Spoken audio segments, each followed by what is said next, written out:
Yesterday, the Prime Minister was abroad on a foreign trip.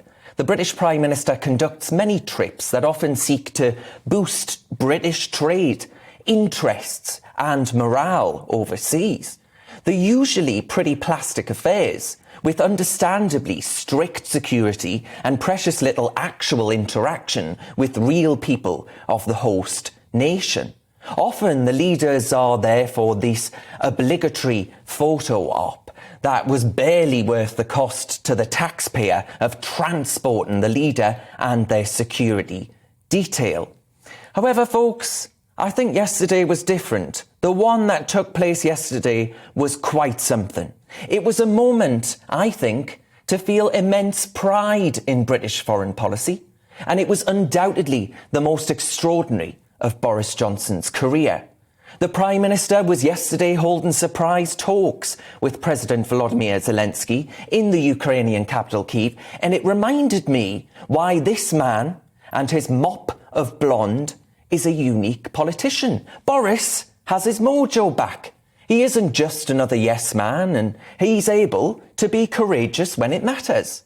Travelling to Kyiv, undoubtedly heavily opposed by British security and intelligence, that takes real guts and an evident drive to ensure Britain is seen to be taking a stand. Research by the pollster YouGov shows that public opinion is favourable of Boris Johnson's performance since the Russian invasion of Ukraine. I dare say these scenes will only bolster that growing respect and admiration from his domestic audience at home. There were scenes of nameless civilians seeking to offer the Prime Minister their thanks and thanks to the whole of the British people for our foreign policy efforts. You'd have to have a heart of stone to not be moved by the scenes and the outpouring of love for Britain yesterday. For many years now, folks, yous are well aware of this, I've no doubt. We've been told that Britain is small and insignificant. We've been told that Brexit would be the end of us as a global power.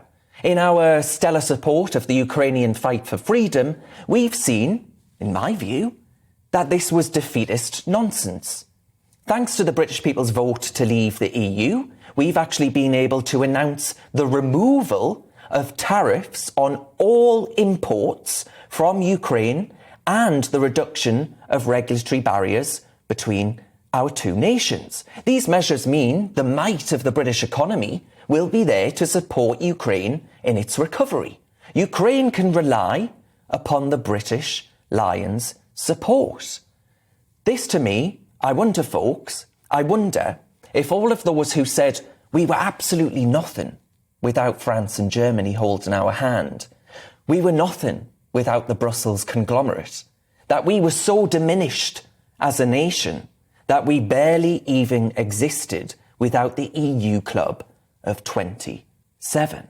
I wonder, folks, I just wonder if perhaps those in Britain, even those Britain sceptic commentators out there, if they look at the scenes of our PM yesterday, for our radio listeners, we've got the scenes running on the screen there of the Prime Minister shaking someone's hand, the actions of our nation and the fruits of our taxpayers' support make me, and I don't know about you, but they certainly make me feel immense pride, especially folks, when compared to those EU nations that remain dependent upon the teat of Russian gas, with no signs of that abating anytime soon. Power and economic support for bad Vlad's war machine.